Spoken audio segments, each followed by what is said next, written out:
Fala galera, estamos aqui no segundo episódio do Checkcast. Dá um check pro nosso convidado de hoje, Rodrigo Felha, mas quem vai apresentar o Felha não sou eu. Hoje, Ricardo Fernandes faz a devida apresentação. É isso aí, meu parceiro. Estamos aqui em mais uma edição, muito feliz por essa mesa, mais uma vez representada por pessoas de um chão chamado Cidade de Deus. E aqui do meu lado está meu parceiro, meu irmão, cineasta, foi meu professor de audiovisual na CUFA, é diretor do Instituto Arteiro junto comigo na Cidade de Deus, diretor do filme 5 Vezes Favela, diretor do filme Favela Gay, e aí vai. E atualmente diretor e um dos precursores da ideia do programa Bom Dia Favela na Rede Bandeirantes, todos os dias com pautas positivas em relação às favelas do Rio de Janeiro. Com vocês e pra vocês, Rodrigo Felha.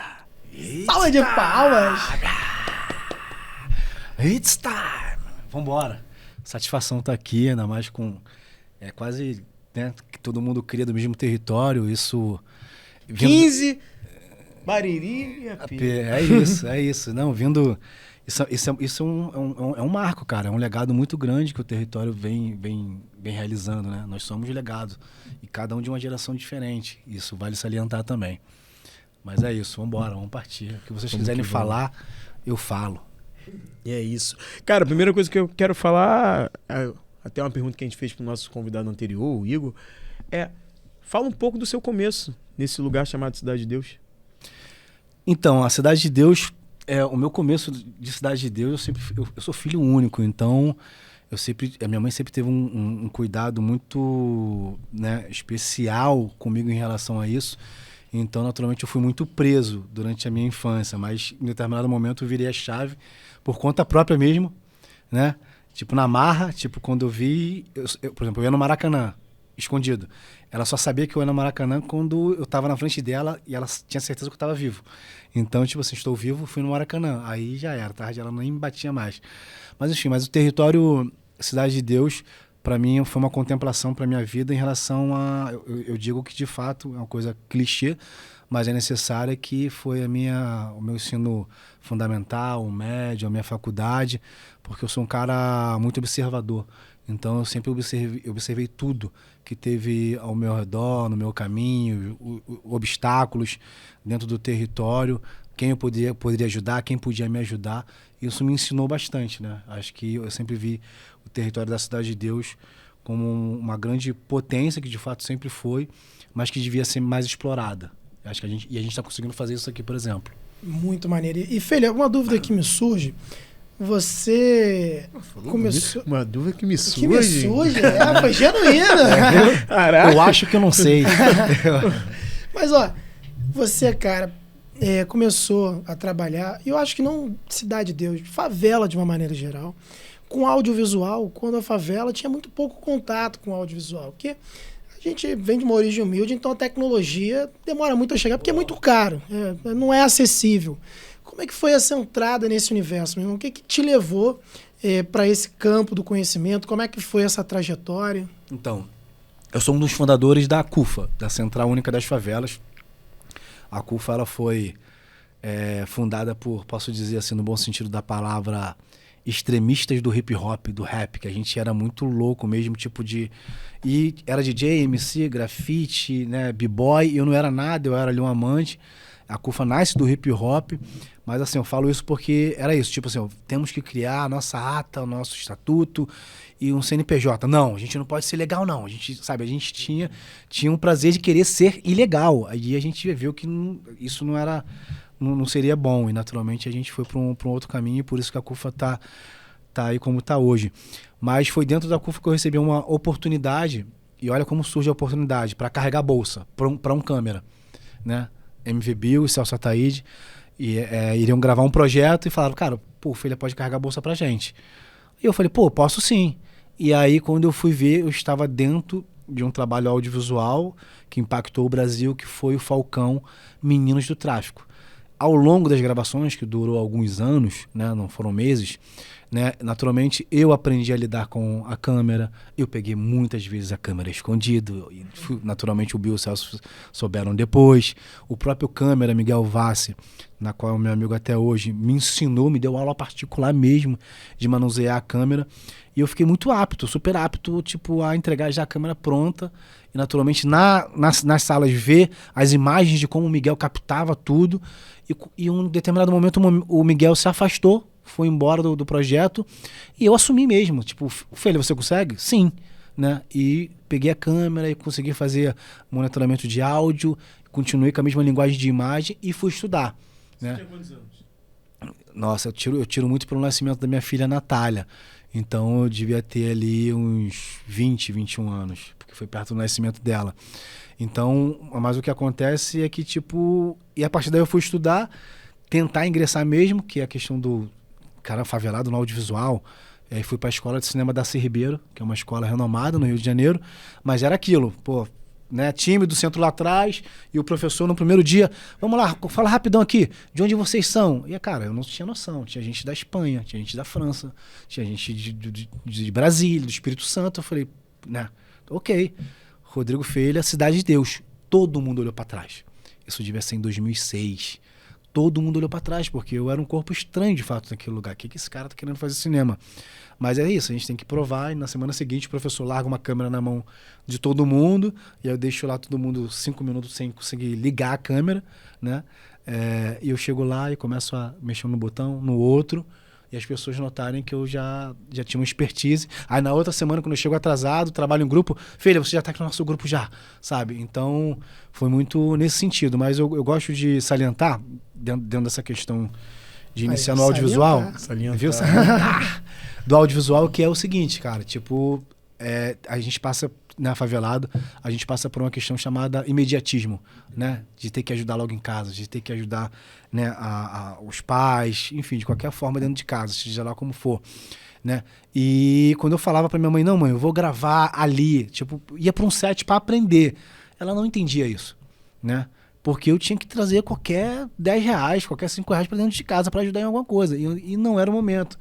Mas, resumindo, ela descobriu outros valores, que foi um valor humano, porque nesse processo também, ainda dentro da CUFA, foi criado um núcleo audiovisual da CUFA e o curso audiovisual da CUFA, onde o Ricardo participou, outros jovens da Cidade de Deus participaram, e aí, a partir daí, a mãe de um aluno... Até o rapaz aqui, que tá aqui, tá o editor aqui, ó. O André Pacheco. André Pacheco participou também do curso audiovisual da CUFA. Nosso editor, diretor, roteirista. Mas enfim, mas é isso. Só voltando ao ponto, tipo assim, minha mãe descobriu outro elemento, que é o lado humano, que amenizou bastante, foi quando outras mães, e uma mãe especificamente do meu amigo Ulisses, que inclusive trabalha comigo hoje na Band, olha que maneiro, parou ela para agradecer por eu ter oferecido o curso audiovisual para ele, porque ele de fato estava ali num momento delicado da vida e foi fazer o curso, e é o que ele levou para a vida e vive disso até hoje. E a gente veio se reencontrar depois de vários anos trabalhando na Band hoje. O mais interessante disso é que o Feira fala sobre oportunidade. E a gente falou sobre oportunidade, acho que é até jogar essa bola para você falar sobre as oportunidades, assim, o quanto que elas fazem a diferença na vida de uma pessoa, inclusive de uma pessoa jovem. Porque a oportunidade não aparece às vezes do jeito da forma que a gente quer. Mas ela aparece. Mas ela aparece. E como eu aproveito isso, né? É isso, para carregar a bolsa. Para carregar a bolsa pro câmera. Pô, eu não quero isso não. Mas fui. No seu caso, foi um acaso. Foi um acaso. Mas... diante do trabalho que vocês fizeram, que aqui é um bate-papo, a gente vai falar também aí, não tem jeito, vai ter que falar também claro. Do que foi feito durante 4 anos. Não dá pra ficar aqui de maluquice não querendo falar sobre isso. Sim. Mas, no seu caso, foi um acaso. No que vocês fizeram e que vocês, né, tocaram aí durante esses 4 anos, não era sobre ser acaso na vida de um jovem, né? Fala um pouco sobre isso, sobre a oportunidade de não ser mais um acaso. Dei sorte de ter isso. Não. Existe algo sendo pensado, planejado, para que a oportunidade chegue até você. Eu vou falar sobre isso, Ricardo, mas eu tô até arrepiado. Eu queria puxar um fio que faz muito sentido, né?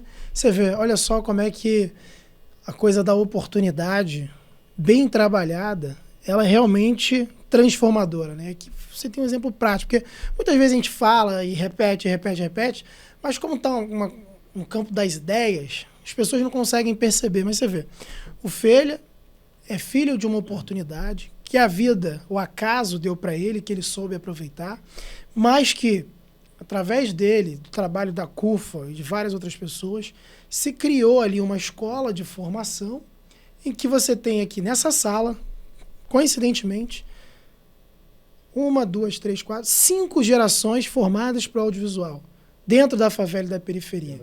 Olha só que loucura. Você tem, a partir de um cara, ou de alguns caras, né, no caso da CUFA, uma possibilidade de transformação. E é um pouco até do que a gente falou do último podcast, a coisa do exemplo, o exemplo arrasta. O Igor, o nosso último convidado, tinha sonho de ser bombeiro, porque o exemplo de sucesso que ele tinha na praça dele era um bombeiro. É o cara que tinha carro, que tinha estabilidade, que tinha emprego.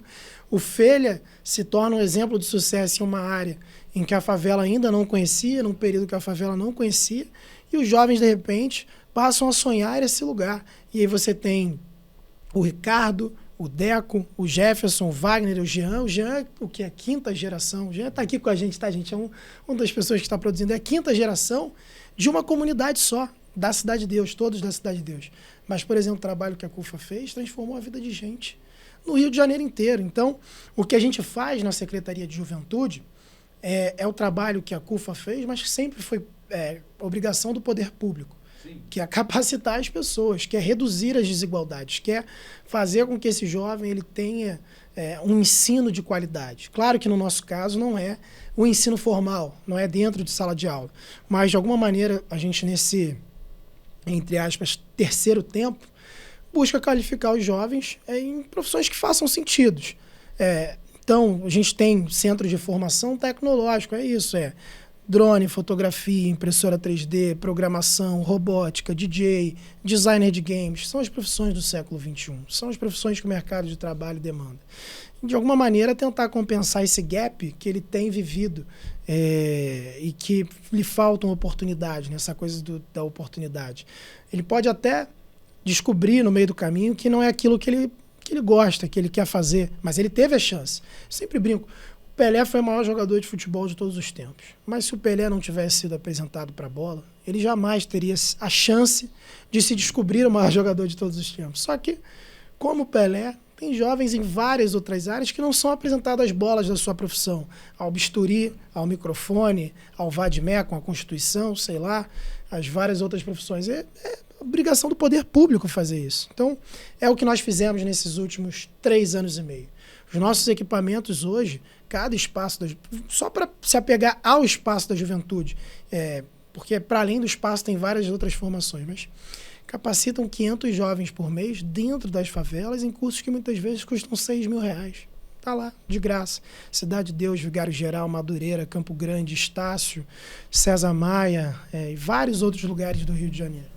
Tem uma coisa que o filho falou. Desculpa te cortar, porque vocês citaram, né, sobre a questão do exemplo arrasta.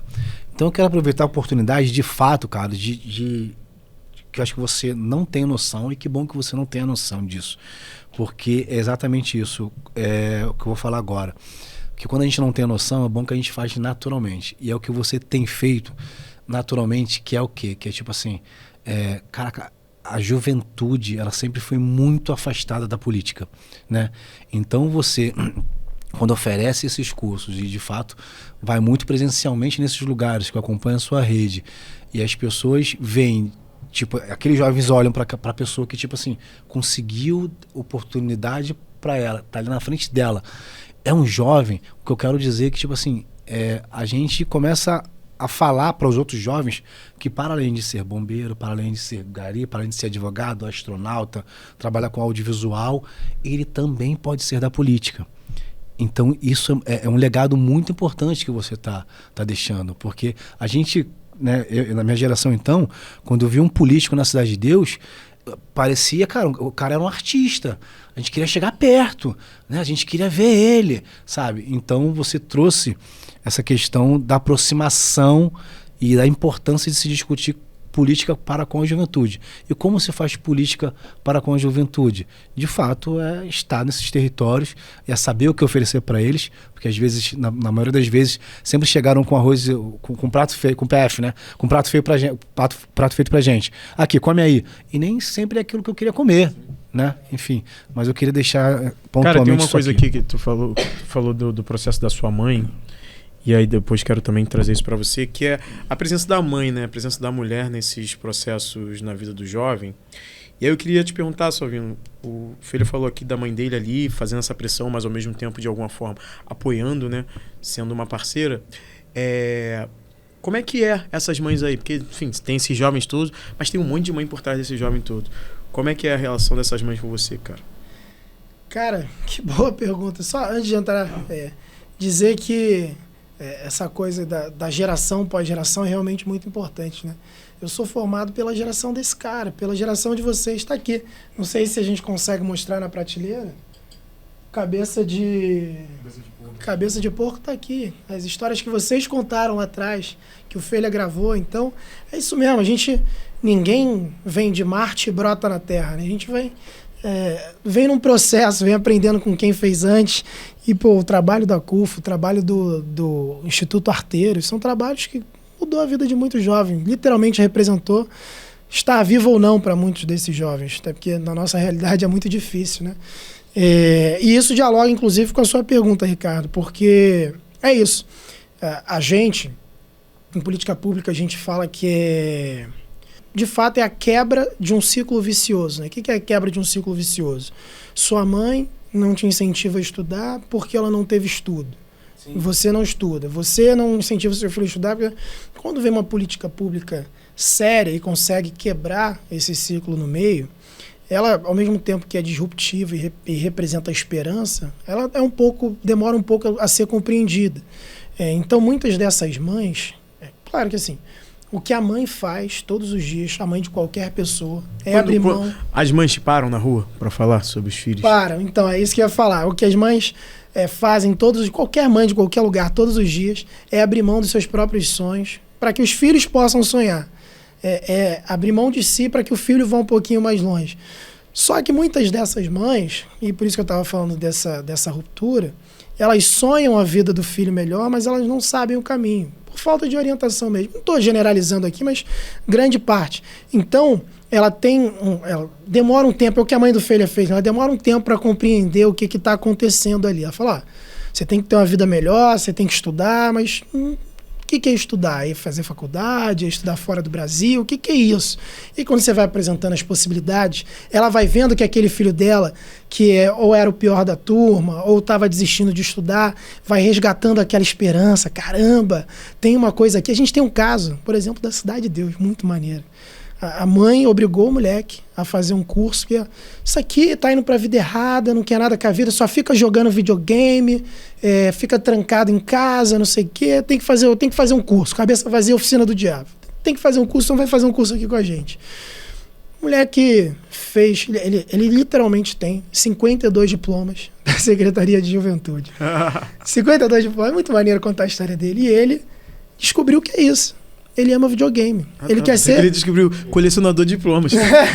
Não, ele é fissurado por game, ele quer ser... Não tem problema nenhum. É isso, ele descobrindo que ele pode ser o que ele quiser e que existe um mercado para ele. Exatamente. Sim. E agora ele vai entrar, cara, ele vai fazer faculdade de engenharia de software. A gente conseguiu uma bolsa para fazer faculdade de engenharia de software porque ele quer trabalhar com produção de games. Olha só que maneiro. Cara, eu te fiz essa pergunta em relação à mãe porque eu fico imaginando como é que seria minha mãe na minha adolescência se eu tivesse todo esse leque de possibilidade de cursos, assim, né? A minha mãe, como várias mães de favela, assim, queria me botar em milhões de lugares para que eu não tivesse ali o meu tempo... Você caiu no golpe do paga só o diploma, né? Vou entrar ali entre um monte de curso, assim, e é pra você não ficar ocioso, você não ficar, ou para você ter alguma formação para se tornar profissional. Tanto que eu comecei a fazer audiovisual na CUF, minha mãe não deixava eu fazer teatro, porque minha nota ficou baixa na escola. Aí eu consegui fazer audiovisual na CUF, porque eu falei, vou fazer audiovisual na CUF, mãe. O que é isso? Audiovisual, câmera, tal, é para profissionalizar, para aprender a operar câmera.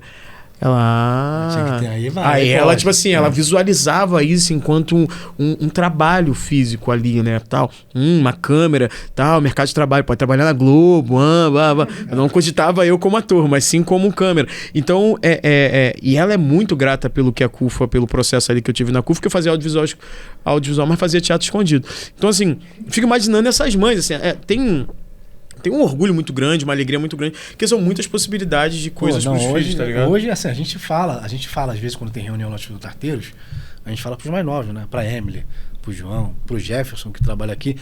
Irmão, porra, que maneiro que a gente tá conseguindo, que maneiro que, tipo, a gente leva externamente pra você fazer um trabalho remunerado. Porque a gente não passou por isso, mano. Sim. A gente teve que tentar furar a bolha. Beleza, eu tenho uma pergunta pra você, bolha. filha.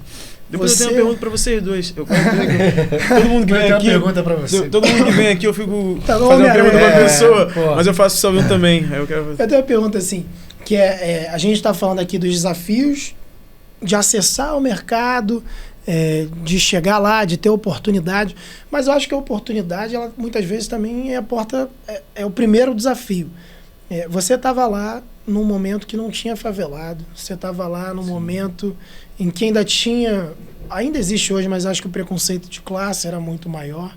Então eu queria ouvir de você, cara, como é que foi esse início de carreira num lugar em que você, como trouxe, era um estranho no ninho?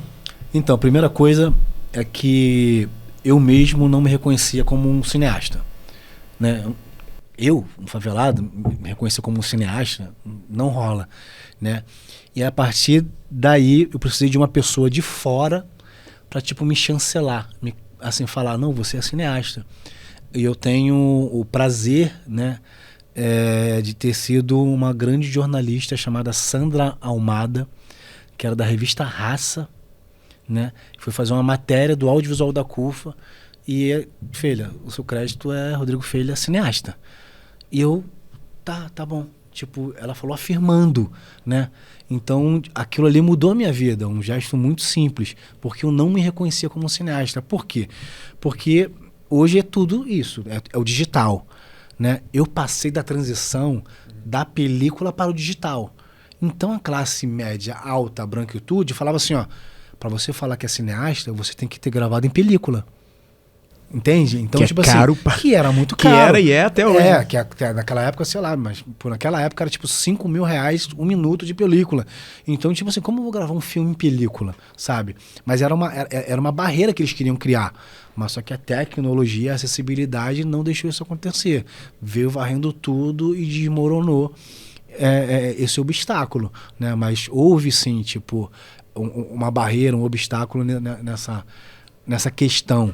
Mas é a partir daí que eu falei, não, eu sou cineasta e, caramba, se eu sou, outros jovens também podem ser, né? E aí eu acho muito, muito maneiro. Até hoje, e é engraçado, tipo, quando eu passo perto lá, onde foi a sede da CUFA lá, cineasta, ainda fala errado, né? Eu nem ligo, que é cineastra, né? Não é cineasta. E ó, o cineastra aí, sabe? É sobre isso, e eu tenho o maior orgulho de lembrar disso e citar a Sandra Almada, porque às vezes a gente precisa da chancela, sabe? Do carimbo de alguém de fora. E a gente tem que passar disso, né? A gente tem que pular esse obstáculo. Quando você se achar que você é capaz, estudou, está capacitado, é isso, ok, vamos lá. E aí a chave Ô, Sandra, valeu aí, Sandra. Deu uma moral aí pro cinema do Brasil, hein? Virou a chave. Essa chancela pra ele aqui, ele chancelou várias pessoas. De verdade. E com a chave virada na sua cabeça, filho, qual é o maior orgulho do Filha cineastra? Profissionalmente ou pessoalmente? Tem, assim, acho que ambos. Ambos. Cara, eu vou falar o primeiro, que é o mais, que eu mais me orgulho, é que hoje eu consegui, eu ligo isso à palavra sucesso. Para mim, o meu sucesso hoje lidar na concepção de poder retribuir absolutamente tudo e muita coisa que eu não sei, nunca vou saber que a minha mãe fez por mim. Então, tipo assim, retribuir. E eu falo pra molecada que tá perto de mim, tá fazendo o que pela sua mãe, irmão? Tá fazendo o quê? E eu não tive ninguém pra falar. Eu demorei, né? Mas tô recompensando. Mas detalhe simples, cara, que a gente vê a galera, principalmente em rede social, falando, e tipo, é normal, que é normal pra eles. A câmera parou, mas vambora. É normal pra eles, mas quando passa a ser normal pra gente, cara, é isso.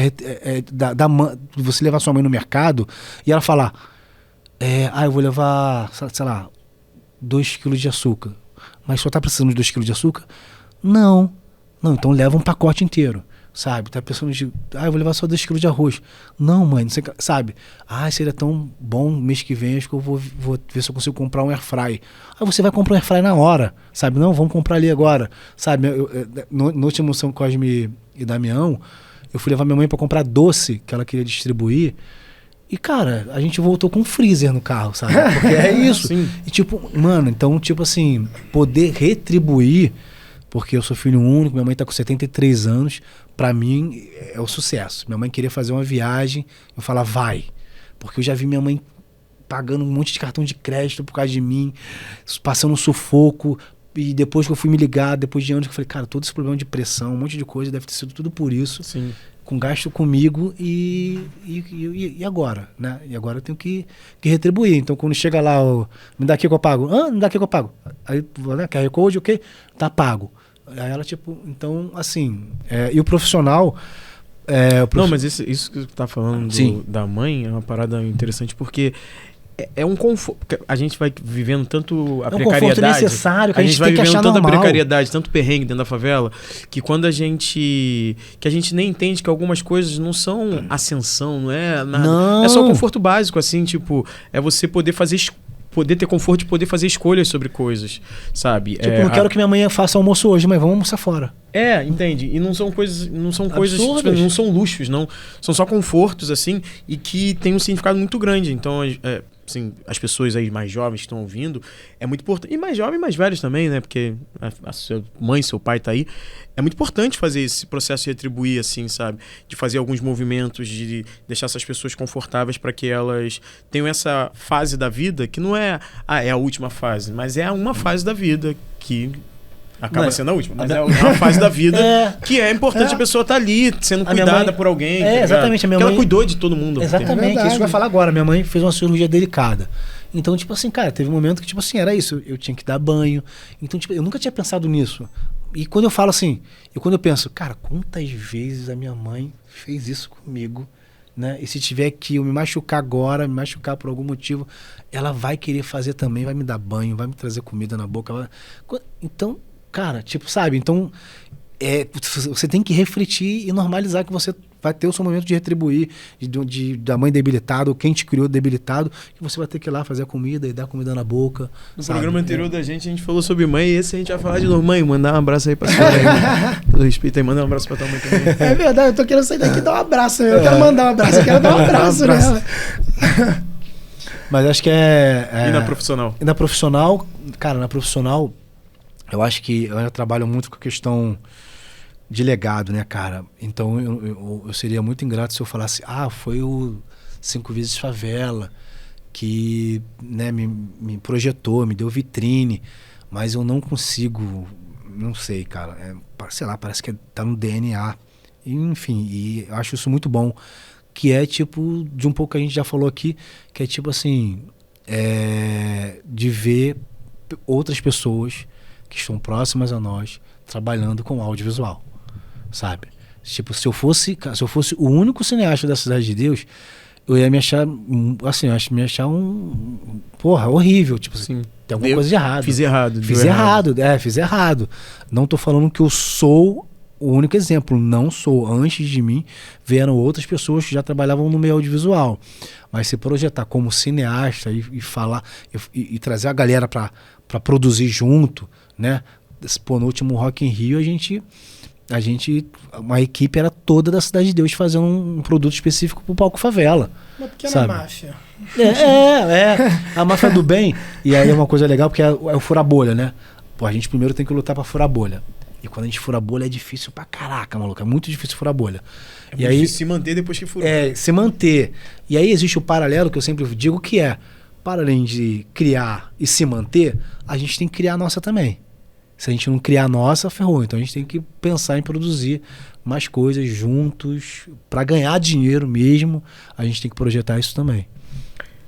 Cara, uma coisa que você falou aqui que eu achei muito interessante quando você fala do legado de ter proporcionado isso para outras pessoas, me vem algumas outras pessoas que trabalharam com cinema também na Cidade de Deus, que são muito referência, assim, tem você como referência. Eu sei que você também tem essas pessoas, assim, que Júlio Peclis, que é um grande cineasta da Cidade de Deus, que a gente perdeu, faleceu. Sim. O Paulo Silva, que é a dupla dele. Paulo Silva. Paulo, parceirão, assim, grande cineasta também. Tem o Quack também. Quack, nossa, porra, Quack é parceiro. Abraço, Quack. Porra, Quack é parceiro. Enfim, então quando o Feira fala nesse lugar de que ele não é... Ele ficaria muito mal se ele fosse único, seria muito ruim se ele fosse único para além dele, né? Se todas as pessoas que passaram por ele não tivessem tomado rumos também pro audiovisual. Tipo, caramba, que isso? Ensinei coisas aqui, essas pessoas não foram. Então, assim, a geração de audiovisual da Cidade de Deus, ela é uma geração, assim...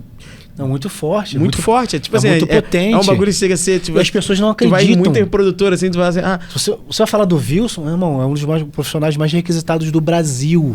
Pra áudio, do Brasil, pra audiovisual, e mora na Cidade de Deus. Tem né? Assim como o André Pacheco.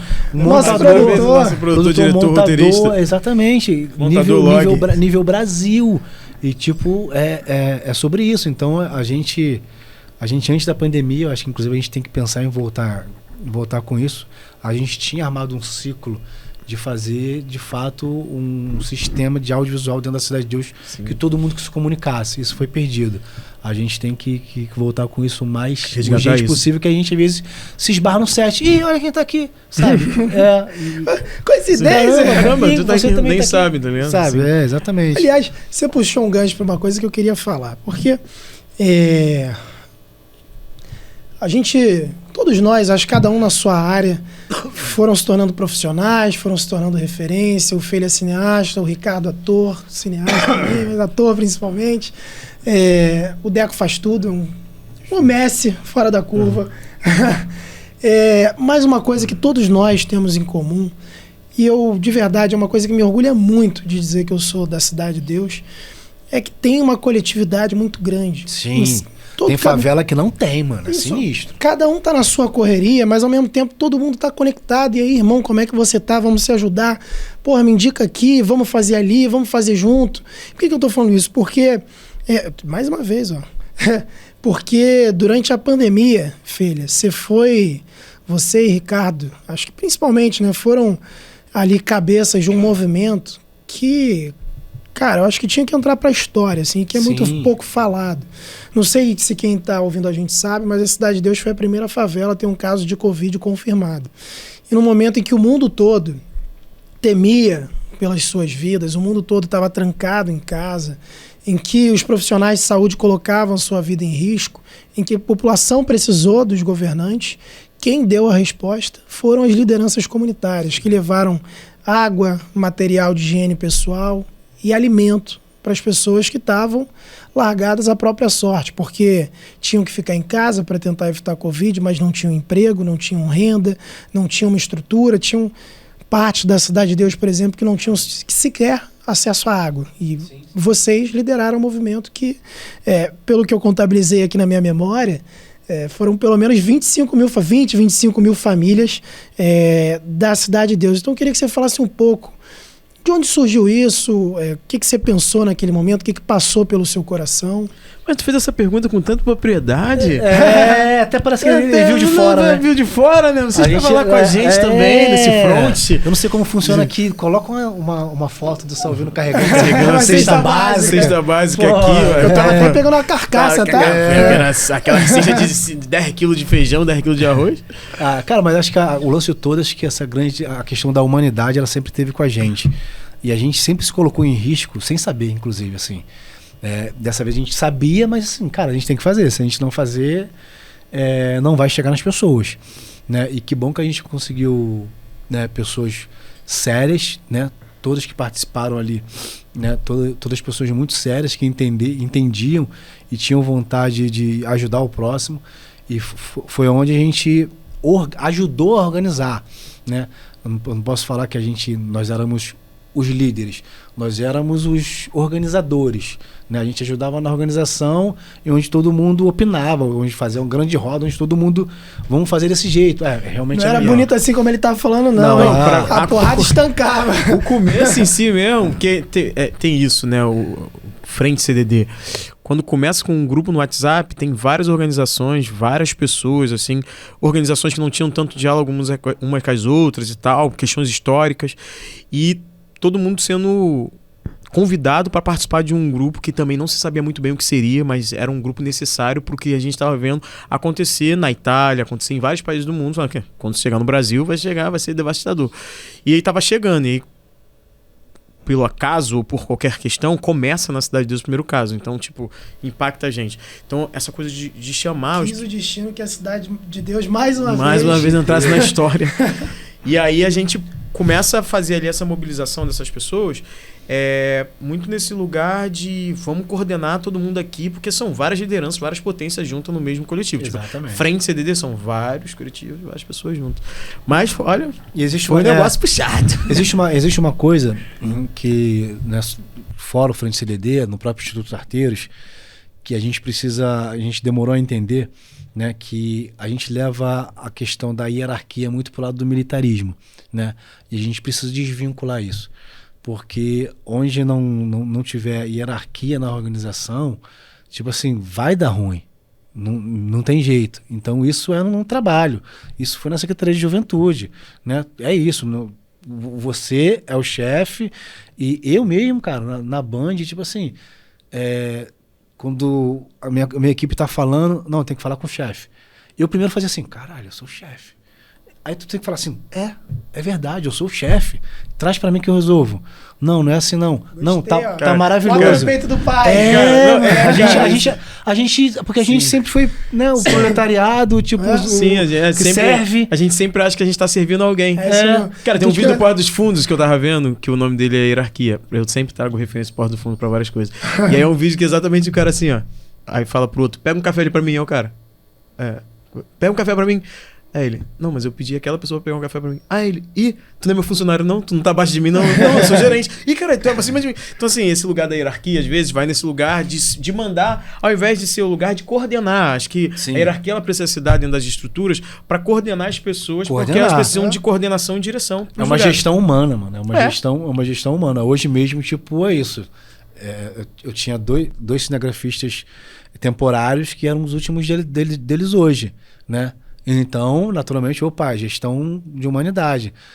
Quando os dois se cruzaram na redação juntos, para a redação toda, parou a redação, uma galera, faz a roda aqui e vamos agradecer essas duas pessoas. Isso é gestão humana. Uma inclusive delas é do Instituto Arteiros, que é o Safo. Né? Então, é isso. Aí, falando de oportunidade, que esse rapaz, o Safo, filha, quero um dia lá conhecer o seu trabalho, a Band. Vamos lá. Aí ele foi, conheceu, ficou amarradão, e ele é fotógrafo. Na semana seguinte apareceu uma vaga temporária de cinegrafista. Quem eu chamo, o Safo, ele não acreditou. Falei, é eu mesmo, vambora. E, naturalmente, eu lido com, às vezes, tipo assim, com pessoas que eu não vou dizer, tipo assim, é inexperiente, mas às vezes eu acredito na pessoa, naquela parada que o esforço vence o talento. Né? Que o Major decanta isso. Sempre vence o talento. Porque às vezes o talentoso, né? Não, se acha, né? E o esforçado vai lá, estuda. Foi assim com a minha editora. Filha, mas eu sei que você vai estudar para aprender a fazer esse efeito aqui. Não, essa madrugada. Não, ok, mas é contigo. E aí, no dia seguinte, ela já chega para mim com a parada resolvida, sabe? Porque o esforço dessas pessoas, eu sei que vai... Eles querem recompensar através do esforço. Eu dei crédito. Vem trabalhar aqui. Caraca, eu tô na Band, mas eu não sei ainda fazer isso. Vai aprender, vambora. Sabe? Nesse sentido. Cara, aí, já era uma pergunta que eu queria fazer antes, que é, você é um cineasta de favela, você foi um secretário da Juventude de Favela.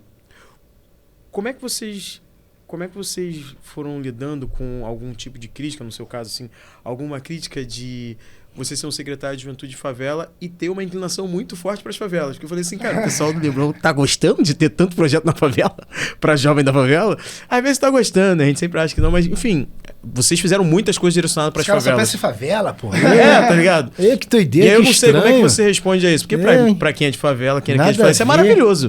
É uma forma de reduzir a desigualdade, mas enfim, como é que você fez isso aí? Foi proposital ou foi... Ih, sem querer. Cara, primeiro assim, prefeito Eduardo Paes, como eu falei, é um cara que tem muito compromisso com o que a gente faz. Assim. Então eu lembro que a primeira reunião que ele me convidou para ser secretário, sentou assim numa mesa e falou, cara, nossa missão é governar para quem mais precisa de governo. Quem mais precisa de governo está onde? Nas favelas, está na periferia. A gente vai até usa um conceito até além de favela e fala periferia, porque tem muitas áreas... Subúrbios. Isso, tem muitas áreas pobres da cidade que não são favela, sim, não entram nesse conceito de favela, mas que a gente tem que atuar. E claro que gera sempre um incômodo, Ricardo, porque no final do dia a sociedade ela está numa eterna disputa de poder, né? E não que isso seja uma coisa negativa, mas que as visões de sociedade, os modelos de sociedade estão se disputando. E tem as suas prioridades, e tem as suas dinâmicas. E tem, por exemplo, muita gente... Aliás, vale citar aqui...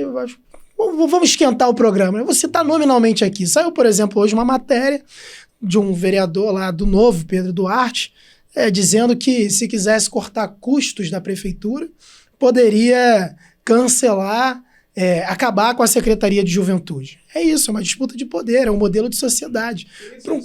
Para um camarada que nunca viveu a pobreza, que nunca experimentou a pobreza, a oportunidade não é um problema. Então, um custo social é um problema. Vamos aqui cortar um custo social, só que um custo social, meu amigo, é investimento. É a diferença entre o Felha ser um excelente cineasta que ele é hoje ou não. É a diferença entre o Salvino estar sentado aqui ou não. Só que quem não viveu não sabe. E aí tem um olhar muito enviesado. Né? Não, vamos olhar aqui os números, o governo tem que ter um superávit. Quando, na verdade, meu amigo, o governo não é uma empresa.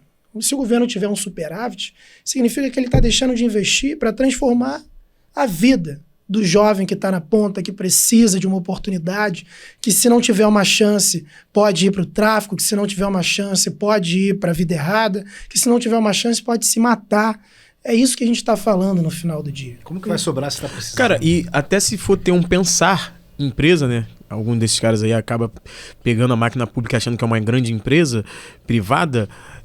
Quando a empresa, na cabeça de vocês, está ali investindo na juventude, nesse modelo, nesse formato que foi a Juve, ela vai ter uma resposta num espaço extremamente curto de tempo que nenhum outro tipo de investimento geraria com esse público específico, que é a juventude. Qual outro tipo de investimento da juventude vai proporcionar em um espaço curto de tempo respostas imediatas, a não ser dar oportunidade para os jovens? Só a oportunidade, tá ligado? E eu posso ir além, cara, porque quando o governo se mobiliza, quando o poder público se mobiliza em uma pauta, ele mobiliza a sociedade. Então, o movimento de criar uma Secretaria de Juventude faz com que o carioca fale sobre os problemas da juventude. E isso tem um reflexo muito claro. Por exemplo, a Secretaria de Juventude, na minha gestão, nesses 3 anos e meio que eu passei, nós tivemos um investimento privado nas políticas públicas de mais de 60 milhões de reais. Só de bolsa de faculdade foram mais de 30 milhões de reais. E não estou falando que a prefeitura pagou para uma empresa executar alguma coisa. Não, estou falando que a empresa privada pagou para a prefeitura executar uma política pública. A gente tem empresa privada que paga os custos de manutenção de uma casa da juventude. A gente tem a Meta, a dona do WhatsApp, Facebook, Instagram, estão disponibilizando 30 mil vagas para o curso de marketing digital que é certificado por eles. A gente tem a Main Street formando jovens para o curso de economia criativa. A gente tem a UBEC liberando 3 mil bolsas de faculdade gratuita para esses jovens.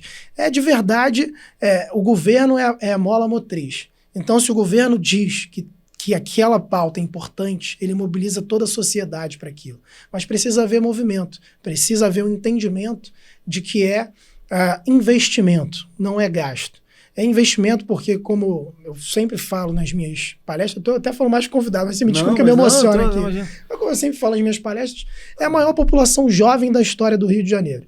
Essa atual? Essa atual. Nós somos 1 a cada 4 cariocas, convivendo com um avanço tecnológico violento, em que a maior parte dos postos de trabalho estão deixando de existir e, ao mesmo tempo, a gente não está qualificando essa galera para o que está vindo. Programação, robótica, DJ, impressora 3D, é o que a gente oferece.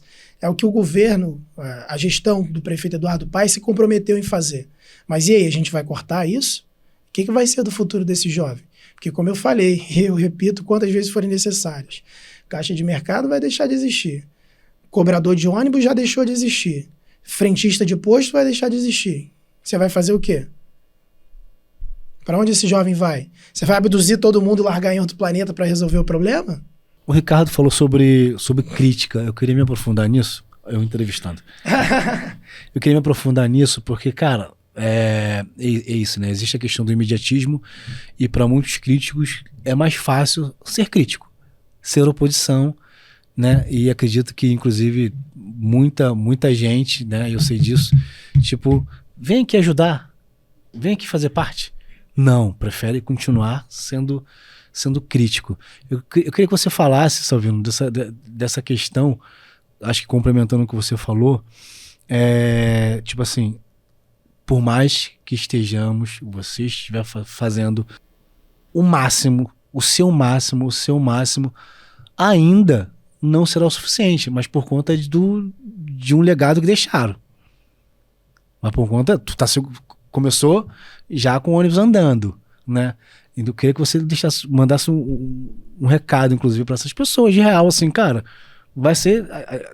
tem que ser resolvido. A gente sabe que tem que ser resolvido. Não vai dar para resolver todo mundo.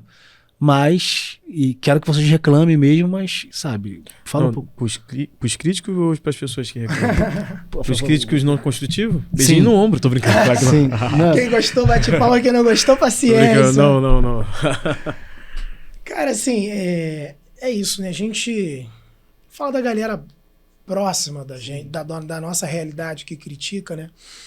A gente tem um imediatismo muito grande de séculos de abandono. Então, é claro que minimamente a gente tem que ser compreensível com a crítica, porque a pessoa quer uma resolução. E pra ontem, né? É isso. Às vezes a pessoa tá saindo de casa com esgoto na porta dela.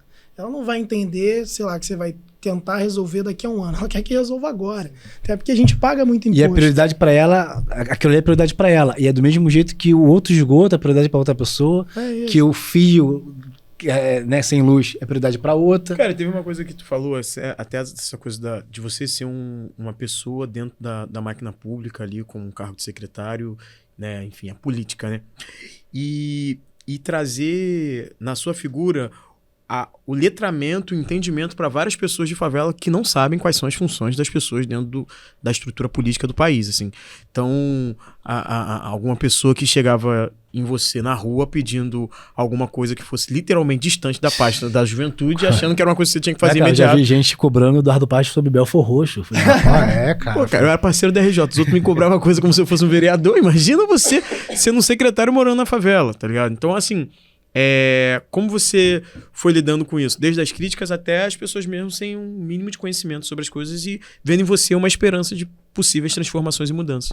Cara, assim, o que eu tava falando, a crítica, ela é natural, não é fácil lidar. Eu confesso que no início eu fiquei meio maluco, que eu não sabia lidar com a crítica. Um jovem, meu irmão, virou secretário. Quantos anos você tinha, cara? 22. Eu virei secretário com 22, querendo mudar o mundo. Só que os primeiros a me criticar foram os meus amigos de luta. Aquela galera que, pô, já militou em alguma causa comigo, assim. Mas, cara, o que tá acontecendo? Então eu fiquei meio maluco em algum período ali, confesso, de não saber lidar com essas coisas. Isso é muito maneiro você abrir e falar que você ficou nesse lugar, porque às vezes dentro desses cargos públicos ou dentro de um cargo político, sempre se apresenta ali um homem muito fortalecido e não mostra essas fragilidades, que é a responsabilidade de estar ali assumindo uma coisa para a cidade inteira com 22 anos. Muito bom. Bom você abrir isso. Cara, mas assim, é porque você imagina, você abre seu Instagram, seu Twitter, aí arrasta para cima, aí um monte de notificação, um monte de gente falando mal de você. Aí você abre o jornal falando mal de você, e fala, cara, pô, eu que vim aqui na esperança de mudar alguma coisa, talvez seja melhor eu sair, porque eu tô sendo uma merda. Sim. E, cara, só que aí com o tempo, e isso a política te dá, né? Você cria uma casca muito grossa, muito rápida, de entender que essa crítica, ela parte de vários lugares. Né? Tem gente que critica porque quer ocupar esse espaço, tem gente que critica porque quer que esse espaço acabe, tem gente que critica porque tem pressa de resolver os seus problemas. Tem gente que critica sem fazer a menor ideia do que está criticando. E aí você vai fazendo os filtros, assim. Tem a galera, tem a galera que, por exemplo, já me cobrou de coisas de outro município. Eu falo, meu amigo, né? Vamos ver isso aí. Tem gente que já me cobrou de Juro por Deus. Uma mulher me cobrou, revoltada, porque ela queria um apartamento. E ela estava na fila do Minha Casa Minha Vida, sei lá quanto tempo. E tudo bem, assim, pode cobrar, que bom. Significa que a gente está se tornando uma referência. E quando você se torna uma referência, vem tudo. Vem tudo. Que bom, é esperança. Mas você vai aprendendo ali a filtrar, lidar, entender que nem tudo... Por exemplo, uma coisa que eu demorei pra caramba pra entender é que, infelizmente, nem tudo você vai conseguir resolver. Sim, isso é difícil, mano, de falar. Infelizmente. Eu quero resolver tudo, mas não vai dar. E aí hoje, cara, eu começo todas as minhas reuniões falando, ó, gente, qualquer pessoa que vem aqui falar com vocês que vai resolver todos os problemas do mundo tá mentindo. Eu tô aqui me colocando como um parceiro. O que eu puder fazer, eu vou falar, eu consigo. O que eu não puder, eu vou dizer, eu não consigo. E tem coisa que eu vou falar, ó, não enxerguei um caminho, mas a gente pode pensar junto aqui uma solução. Tentar. É um aliado. Que é isso, as pessoas... Eu acho que falta, Ricardo, para a maioria dos políticos, para a maioria das lideranças de uma maneira geral, a transparência de lidar com aquela pessoa, de muitas vezes, por exemplo, voltar naquele lugar e falar, amigo, eu tentei, mas eu não consigo. Quantas vezes vocês são mais velhos que eu, vocês ajudaram a me formar nos projetos sociais que vocês fizeram?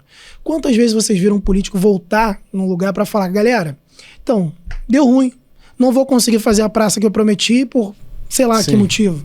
Não acontece, as pessoas não voltam. E aí vai gerando a descrença, por exemplo, da população. É tudo safado, ninguém fala a verdade. Então eu tenho um compromisso de falar, gente, ó, tentei aí, não achei caminho não. Não, tem político que não volta nem pra pagar quem trabalhou na campanha. Aí é complicado. Imagina voltar pra dar satisfação sobre as coisas que não foi conseguido. Agora, eu queria ouvir, Ricardo, curioso, assim, de vocês dois, uma questão. Eu tô aqui no lado de poder público. Então, mais ou menos lutando, mas entendendo que o poder público tem a obrigação de fazer muitas coisas. Agora, eu queria ouvir do lado daí, de quem faz o social há muito tempo, como se dá essa relação com o poder público. Fala, pô, vocês estavam fazendo uma coisa que, de alguma maneira, o poder público tinha que fazer. E como é que é isso? Porque toda eleição aparece santo milagreiro. Provavelmente vocês ouviram propostas indecentes, promessa de construir um prédio social para vocês, promessa disso e de aquilo. Como é essa relação de um projeto tão antigo com o poder público? E aí, com o poder público, não só no sentido eleição, mas de uma maneira geral, assim, dos governos. Tem proximidade, tem... Acho que existe um tempo em que a gente precisou entender que a gente tinha que trabalhar no formato profissional mesmo, porque às vezes a gente fica muito com a afetividade na frente, então a gente tem que balancear isso, o afeto, a emoção para com o profissional. E quando eu falo profissional, é isso, né? Como uma instituição que trabalha com arte, educação, cultura, vai lidar com o poder público? É através dos caminhos normais, que são os editais. Então, opa, calma aí, a gente precisa se preparar para concorrer, né? E aí, naturalmente, a gente esbarra com a burocracia, com o leque de burocracias, né? E onde a gente participou dessa luta com diversas outras organizações e a prefeitura, principalmente a prefeitura, entendeu essa questão, né, da desburocratização sobre os editais, e aí onde a gente vê, né, pessoas nossas, né, de outros territórios conseguindo, né, ganhar um edital que vai dar ali mais uma sobrevida. Isso é muito ruim também, ganhar uma sobrevida, né? Porque a gente sabe também que a gente precisou quebrar um protocolo que existia dentro dos órgãos públicos, que era os eixos, né? Quem ganhava os editais era o eixo Zona Sul-Centro. Então a Zona Norte, a Zona Oeste estava muito esquecida. Eu acho que é bem claro, principalmente na parte da cultura, que é na qual a gente atua muito, que o Eduardo Paz conseguiu mudar isso. Tipo, não, tem que desmembrar. Tem que ter uma porcentagem maior para a Zona Oeste. Por quê? Porque a Zona Oeste é maior. É uma coisa muito lógica, né? Então a gente precisou passar por essa questão, né? E a segunda questão é tipo deles acreditarem que a gente pode. A gente pode ganhar e a gente pode realizar, executar o projeto bem, entendeu? Cara, antes de eu falar o que eu quero falar, eu quero só pegar um ponto aqui disso que você falou do Eduardo Paz. Eu acho muito curioso, cara, essa forma como a gente se referencia ao Eduardo Paz, assim. A maneira como ele faz a gestão dele é uma maneira que é muito carioca. A gente muito se identifica- próximo, né? É muito próximo, é muito fala, carioca. não. Então a gente fala dele no sentido de fazer apontamento de alguma coisa positiva, sem parecer que, tipo assim, eu sou partidário do Eduardo Paes, eu sou eleitor do Eduardo Paes. E sem parecer que, e quando a gente faz crítica, eu sou oposto ao Eduardo Paes, eu não quero que ele faça nada bem. É literalmente a gente entendendo que é quase como se ele estivesse fora desse campo que se tornou o Brasil, né, polarizado de um lado e de outro. É tipo, não, esse cara é o gestor, eu tenho críticas e vários elogios, e vou falar sobre o que ele faz.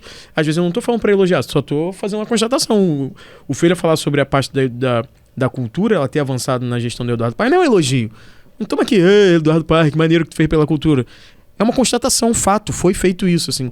E a mesma coisa vai ter que se falar sobre a questão da juventude. Tipo assim, nesse período dele como prefeito, o que foi feito pela juventude não é um elogio ao Eduardo Paes ou Salvino, é uma constatação, cara. Foi feito coisa pra juventude que gestões anteriores não fizeram.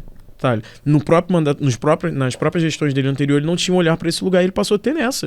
Então, eu acho maneiro esse lugar, da gente poder falar sobre uma pessoa que é uma pessoa que está se colocando em uma função pública, que é ser um político, é ser um administrador público, falar dessa pessoa desse jeito, tá ligado? Sem precisar parecer que, eu falei dela, eu estou de um lado, falei dela, eu estou apoiando. Não, estou falando sobre quem está gerindo. E quem está gerindo está fazendo isso e isso.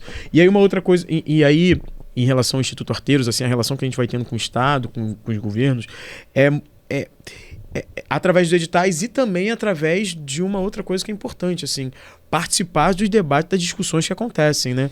É importante ressaltar que muitos dos avanços que houveram em vários mandatos aí de muitos governadores, prefeitos e tal, foi baseado em muitas conversas que o terceiro setor provocou, muitas provocações, muitas coisas. Então, assim, a gente tá ali sempre, assim, porque tem gestão que escuta menos, tem gestão que escuta mais, tem gestão que não escuta nada, sabe? Quando a gente percebe que tem uma gestão que nos escuta, que não é uma gestão que não nos dá voz, que a voz a gente tem. O que não tem, às vezes, são os ouvidos para nos ouvir. Quando tem uma gestão que nos escuta, é maneiro, é bom, a gente vai progredir. Vai mudar o edital não tá maneiro sendo feito desse jeito, porque não tá sendo pensado pra gente. Porque, desse jeito ninguém vai entrar, só o eixo centro-zona sul. E algumas pessoas do eixo centro-zona sul. A prova disso, e aí falando da pasta de cultura, cara, foi isso. A primeira agenda do secretário de Cultura, que foi o Faustini, né, que foi nos primeiros dias de janeiro, foi na Cidade de Deus. E quem era o público era do Rio, não era da Cidade de Deus especificamente. Era a galera da Cidade de Deus, mas tinha gente de Santa Cruz, de Seropédica, de Campo Grande, de Bangu, de Realengo, que foram para dentro da Cidade de Deus conversar e debater com o atual, até então, secretário. É isso, é o escuta. Eu vou lá para escutar. Filha, eu vou tomar porrada pra caralho, mas é isso. Você vai tomar porrada, mas você tem que falar como você tá pegando. E aí quando ele fala que tava todo mundo pegando, aí ele fala... Aí todo mundo, cara, foi legal assim, vamos te ajudar. Eu acho que isso é até interessante, até dentro desses processos que tem, sei lá, foi uma agenda, né? As agendas que vão se marcando, essas coisas. É interessante porque as pessoas estão ali, elas vão trazer várias coisas. Você que vai circulando a cidade aí, vai ouvindo coisa pra caramba, nesses processos de 4 anos. As pessoas vão falando várias demandas e vai ali. E você tem que ter uma escuta ali, né? Porque às vezes a pessoa carece de ser ouvida. Às vezes a pessoa carece de milhões de coisas e ela vê em você a possibilidade de uma escuta, ela vê em você uma esperança, uma possibilidade de você pode mudar. Às vezes a pessoa vai vir de uma forma grosseira, às vezes a pessoa vai vir de uma forma truculenta, porque é o que ela tem, mas às vezes o que ela quer é o mesmo que a gente quer também, é o mesmo que você quer. É gerar transformações e mudanças, assim. Como é que você lida com esse bagulho? Circulando o Rio de Janeiro, ouvindo tantas demandas e sabendo que nem todas você consegue imediatamente resolver. Você sabe, Ricardo, por incrível que pareça, as piores pessoas que apareceram ao longo desses 3 anos e meio foram as pessoas que se tornaram as maiores defensoras. Porque eram as pessoas mais descrentes, terrivelmente descrentes de qualquer capacidade do poder público de mudar a vida delas. E quando ela vê a obra acontecendo, o curso chegando, a melhoria, a transformação, fala, caraca, meu irmão, é isso, tem esperança. E tem N exemplos, assim, de pessoas que chegaram xingando, apontando o dedo, não sei o que lá, não sei. Tô falando aqui da galera, assim, do bem, né? Não tô falando daquele que faz realmente pra tumultuar. Apontando o dedo, não vai fazer, não sei o que lá. E de repente se tornaram os maiores aliados. De brigar com outras pessoas, falar, não, eles fizeram, eles vieram aqui, prometeram e cumpriram. E, cara, isso é muito maneiro, que mostra de verdade que as pessoas... porque tem muita crença de o povo odeia política. Exatamente. a gente tem Tudo é política. Tudo é política. E quando a pessoa vê que está acontecendo, quando ela vê ali a transformação na vida dela, essa chave vai virando. Vai virando. Então, eu aprendi muito nessas andanças assim de 3 anos e meio como secretário de juventude. Primeiro, a ouvir muito. A ouvir, inclusive, a crítica. Não ouvir para tentar rebater, mas ouvir para absorver aquilo. Falar, caramba, aquilo eu não pensei. Esse lugar aqui eu tenho que ir. Isso aqui eu tenho que dar uma atenção maior. E segundo, de ir lidando melhor com essas coisas, né? De entender até onde vai essa relação, o que se promete, o que você fala. Entender, por exemplo, que a sua fala ela tem um peso muito grande na vida da pessoa, porque se você fala que vai resolver, você tem que resolver, porque é esperança, você é um secretário. Independente de você ser secretário de Juventude, Saúde e Educação, se você falou que vai resolver, meu amigo, você trabalha para o prefeito Eduardo Paes. O problema é teu. E é um peso e uma responsabilidade muito grande, porque é isso, é uma secretaria. Às vezes até eu demoro a raciocinar, de mencionar, mas é uma secretaria na segunda maior cidade do Brasil e em uma das maiores cidades da América Latina. Mais do que isso, o Rio, ele é a vitrine do Brasil, né? Então tudo que acontece no Rio repercute para o Brasil. Se o nosso trabalho tivesse dado errado, provavelmente a gente teria matado secretarias de juventude pelo Brasil inteiro. Só que como deu modéstia à parte, é um trabalho que deu muito certo. Constatação, né? Nós vimos secretarias de juventude surgirem pelo Brasil inteiro. O debate de juventude se tornar cada vez mais acalorado. O nosso trabalho, de certa maneira, força, inclusive, o governo do Estado a resgatar as políticas de juventude. Então, é recriada lá a Secretaria de Juventude e Envelhecimento Saudável. Você vai vendo as coisas acontecendo, sabe? Isso é bonito pra caramba, é uma responsabilidade. Às vezes eu fico assim, caraca, eu fiz isso tudo. Mas voltando um pouquinho, assim... Você sempre projetou... Eu virei entrevistado aqui. Você projetou, você sempre quis estar nessa posição ou posição igual, sabe? Tipo assim, não, eu estou estudando porque eu quero modificar alguma coisa no meu território e mudar através da política, né? A gente projetou isso através da arte, da cultura, da educação, né? Você escolheu a política, isso foi projetado? Foi. Eu sempre quis trabalhar com transformação social. Com 15 anos eu comecei a trabalhar com social, foi o meu primeiro projeto. Explicadora, reforço escolar, né? Para a galera da minha praça. E desde então eu trabalho com social. Tive pré-vestibular, fui professor e coordenador de pré-vestibular comunitário. Fundei 2 ONGs. Só fala de novo, você foi o quê? Você teve uma explicadora? Eu criei uma explicadora, né, um reforço escolar para a galera da minha praça, lá com 15 anos. O Igor foi meu aluno, por isso que ele voltou a estudar. Eu obriguei ele. Depois eu fui professor voluntário no pré-vestibular, dava aula de história, e me tornei coordenador desse pré-vestibular. Depois eu fundei 2 ONGs, uma delas existe até hoje. Mais de 10 anos eu trabalho com social, mas sempre entendi que... eu queria ir para o poder público, porque tudo que o poder público faz é para milhões de pessoas, ele dá escala para as coisas, né? E é o lugar de transformações estruturais na vida das pessoas, né? Porque o social a gente muda para valer a vida das pessoas, mas de alguma maneira a gente tem uma dificuldade de mudar estruturalmente a sociedade, né?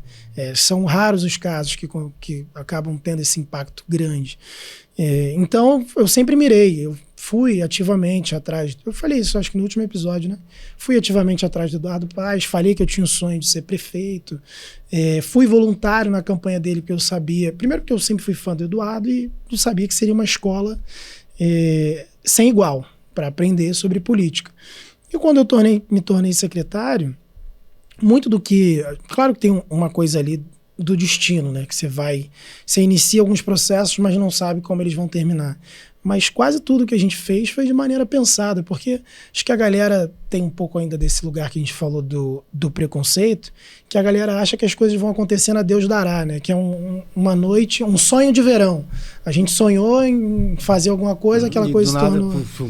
Mas foram processos, cara, muito bem pensados. Desde o primeiro dia, por exemplo, de secretaria, eu sabia que a pauta de juventude estava desestruturada no Brasil, que não tinha ninguém falando sobre isso. Então eu sabia que um dos nossos desafios era reestruturar a política de juventude no Brasil. Porque se fosse só eu ia tomar porrada. Lógico.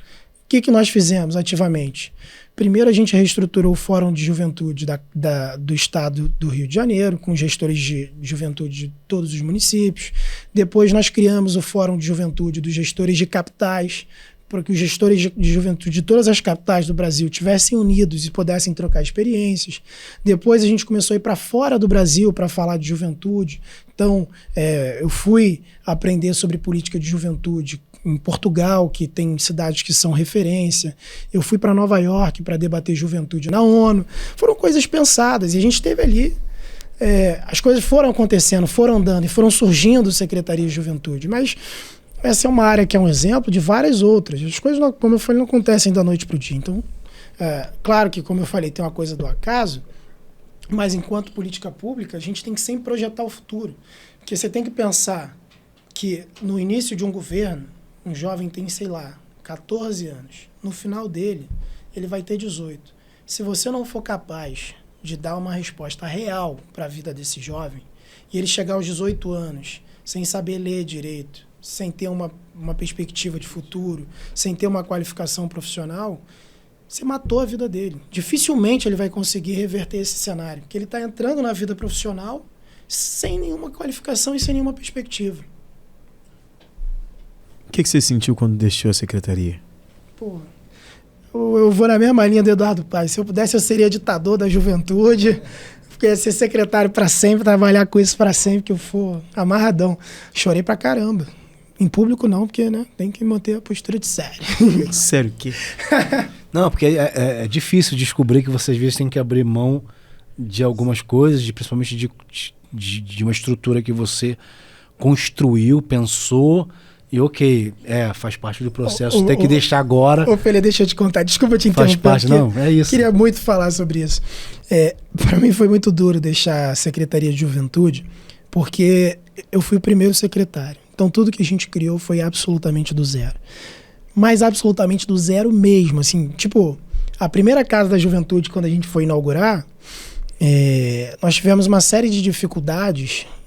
Cara, eu me lembro de, na véspera de inauguração, fazer um mutirão com a galera, porque o nosso time tem isso, nosso time acredita muito no que faz. Cara, vamos pintar. Aí tava a gente 3 horas da manhã, na véspera da inauguração, literalmente o secretário, a subsecretária, o assessor, todo mundo junto, pintando a Casa da Juventude, pregando porta, botando quadro. E, cara, corre para comprar uns tapetes para ficar bonito e...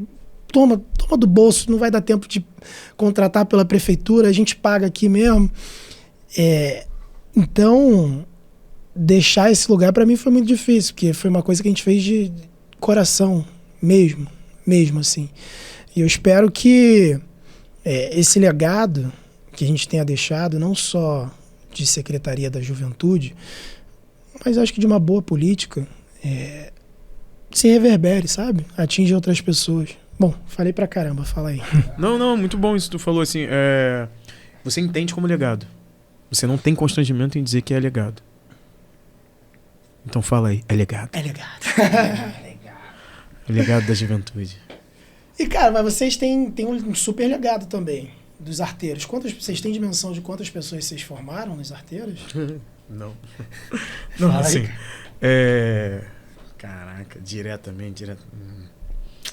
Cara, a gente precisa levantar esse número. A gente tá pra fazer isso. A gente faz ação de Páscoa. Que foram muitas pessoas, assim. Apadrinhamento, amadrinhamento. A gente sabe que impacta as famílias também, porque quando o tratamento normal com a criança, que é o bom dia, boa tarde, boa noite, tchau, o seu dia foi bom. E quando ela replica isso em casa, tipo, oi pai, boa tarde. O que foi? Sabe, gera uma estranheza. Vocês têm um ator na Globo. Assim? Filho do projeto. Cara, os arteiros, ele é um modelo, uma metodologia triangular, né? É os arteiros, a família e a escola. É um triângulo que precisa estar equilibrado, assim. A gente não vai dar conta de coisas que são feitas pela família, a gente não vai dar conta de coisas que são feitas pela escola, e a escola não vai dar conta de coisas que são feitas pelos arteiros, e assim sucessivo. A gente já tentou fazer isso e viu que não. Calma aí. E a gente vai ali, todo mundo se nutrindo em prol daquela pessoa, daquela criança, daquele jovem. A gente começa com um grupo de crianças e hoje, 14 anos depois, essas crianças se tornaram jovens, adultos e tal. E aí, vendo a volta de muitas pessoas assim ao Instituto, pessoas que foram da primeira geração há 14 anos atrás, é muito interessante porque amplia cada vez mais o fazer do Instituto. O Instituto começa como um grupo de teatro e se torna um espaço cultural, porque, caramba, não é mais só um grupo de teatro, não dá mais só para ser para essas pessoas, a gente tem um espaço, tem que ser atividade para outras pessoas, para além dessas que começaram. Depois a gente, cara, não dá mais para ser só entender só a arte. A gente é muito mais do que isso. Vamos ser um instituto. Vamos trabalhar com outras áreas para além disso. Muito por conta de quem estava ali com 10 anos. Porque foi crescendo, foi crescendo, foi crescendo, foi crescendo. Então, à medida que aquela pessoa ia crescendo e apresentando suas necessidades, a instituição entendia que precisava mudar junto com aquela pessoa. Então, quando a gente passa a ter pré-vestibular, é porque aquelas pessoas estavam se aproximando do seu Enem. Quando a gente passa a entender que o reforço escolar é porque muito daquelas crianças estavam falando dos seus irmãos não estarem conseguindo ter explicador. Então as demandas eram trazidas pelas pessoas que estavam ali enquanto criança e adolescente. Hoje, a gente tem um retorno de várias pessoas ao Instituto Arteiros com formações que não vão só no campo das artes, né? Tem pessoas que estão voltando como assistente social, como psicóloga, tanto que a gente vai começar agora um trabalho para mães atípicas dentro da Cidade de Deus, que é uma necessidade muito grande, assim, ter um direcionamento para mães atípicas, para mães que têm ali mães solos atípicas com seus filhos com autismo. Isso tudo porque a Amanda Aquino, ela faz psicologia. E a gente conversando, eu falei, cara, tem uma vontade de fazer isso. Aí ela, cara, eu faço isso, eu trabalho com isso agora, eu estudo isso. Eu falei, tá falando sério? Ela, caraca, eu vou amar fazer isso aqui nos Arteiros, porque aqui é minha casa. Eu falei, pô, vem, vamos fazer uma conversa, vamos trazer essas pessoas pra cá pra elas se sentirem acolhidas. E aí acho que é isso, assim, não dá pra ter uma dimensão exata, mas impactou bacana, assim, impactou de uma forma bem positiva, só que tem que ser mais, assim, eu sou sempre do mais. E uma parada que a gente também demorou a virar a chave e entender foi, tipo assim, não, vamos mudar o território, a gente queria mudar o território, mas só que para mudar o território, a gente precisa também que outras pessoas também queiram mudar o território, e aí a gente entendeu que a melhor forma de mudar o território, calma, não é aqui. É com as pessoas, são com as crianças. Exatamente como você citou, como exemplo do adolescente que está com 14 anos e vai completar 18 anos na outra eleição. A gente entendeu qual é a melhor forma de mudar o território. É através dessas pessoas. Vamos mudar essas pessoas. Porque quanto mais pessoas nós mudarmos, mais o território vai ser transformado. E aí é isso. Então a gente tem conexões fortes hoje com muitas famílias em vários cantos da Cidade de Deus. Pelha, uma pergunta agora completamente quente, conturbada. Quero que você fale pra gente, meu amigo, de um vascaíno pro outro. E o Vasco? É isso que o Ricardo aí, ó, sorrindo, não, feliz. Não é feliz. Eu até falei, cara, eu sou um flamenguista, mas eu não sou uma pessoa que me alegro em... Sem esculhambar, meu irmão, não, sem esculhambar. Cara, pessoas maneiras. Pô, um cara que é aqui, um cineasta. Um secretário da juventude. Interrompidos por uma pizza. Isso, porra, é necessário. É que não, só parece que a gente falou mais do que necessário. Necessário. Isso aqui é Jefferson, de você, geração 1 Jefferson. Arteiros aí também, ó. Isso aqui é o Shrek. Pô, Shrekão do bem. Aí. Tamo junto, galera. Não, tamo junto, deixa a pizza aqui. Tamo junto, galera. Acabou, Deco? Tem que finalizar, né?